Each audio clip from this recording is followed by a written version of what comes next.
Bonjour et bienvenue dans cette nouvelle vidéo dans laquelle nous allons discuter de la réflexion mais aussi de la réfraction de la lumière. Voyons dans un premier temps ce qu'est la réflexion de la lumière.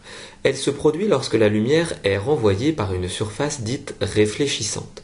La lumière restera alors dans le même milieu. On peut l'observer lorsque par exemple on se regarde dans un miroir ou qu'on observe des reflets dans l'eau. Voyons maintenant ensemble comment se déroule la réflexion de la lumière. On l'a dit, il est nécessaire d'avoir une surface réfléchissante, mais aussi une source de lumière. On représentera un rayon lumineux par un trait sur lequel on a une flèche qui indique le sens de propagation de la lumière. On a ici ce qu'on appelle le rayon incident. Le rayon incident va rencontrer la surface réfléchissante en un point qu'on appelle le point d'incidence. La lumière sera ensuite réfléchie, donnant naissance à un rayon réfléchi. Appelons normale la droite perpendiculaire à la surface réfléchissante passant par I. On appelle I l'angle formé entre la normale et le rayon incident. Il s'agit de l'angle d'incidence. On appelle I' l'angle formé entre la normale et le rayon réfléchi. I' porte le nom d'angle de réflexion. Voyons maintenant ensemble les lois relatives à la réflexion. Il s'agit des lois de Snell-Descartes.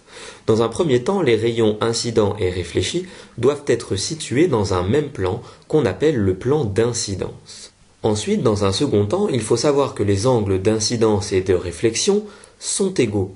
On dira donc que I est égal à I'. Discutons maintenant de la réfraction de la lumière.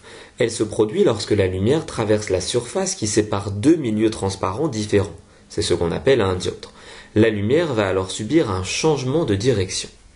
Un milieu transparent est caractérisé par son indice de réfraction, noté n minuscule, qui est un nombre sans unité. L'indice de réfraction de l'air ou du vide est notamment égal à 1. Celui des autres milieux transparents est supérieur à 1.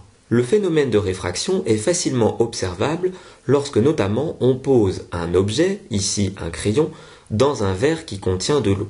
On a alors l'impression que le crayon est cassé. Expliquons ce phénomène physique ensemble. Il faut dans un premier temps, on l'a dit, une surface qui sépare deux milieux transparents différents, c'est ce qu'on appelle un dioptre. On a donc un milieu transparent 1 d'indice de réfraction N1 et un milieu transparent 2 d'indice de réfraction N2. On retrouve notre source de lumière dont est issu un rayon incident. Ce rayon incident va rencontrer le dioptre en un point I qu'on appelle le point d'incidence. On va comme précédemment définir la normale qui est la droite perpendiculaire au dioptre passant par le point d'incidence I. On définit également comme précédemment l'angle I qui est l'angle d'incidence. Ce rayon incident va alors se réfracter formant un rayon réfracté et on va nommer R l'angle de réfraction, c'est-à-dire l'angle formé entre la normale et le rayon réfracté. On voit bien ici que la lumière a été déviée, elle a été réfractée.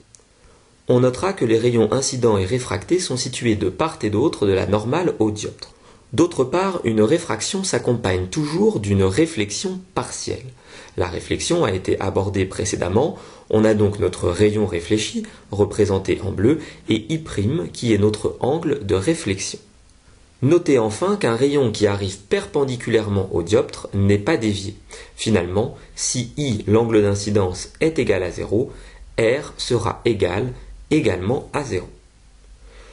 On peut également définir pour la réfraction des lois que l'on appelle là encore les lois de Snell-Descartes.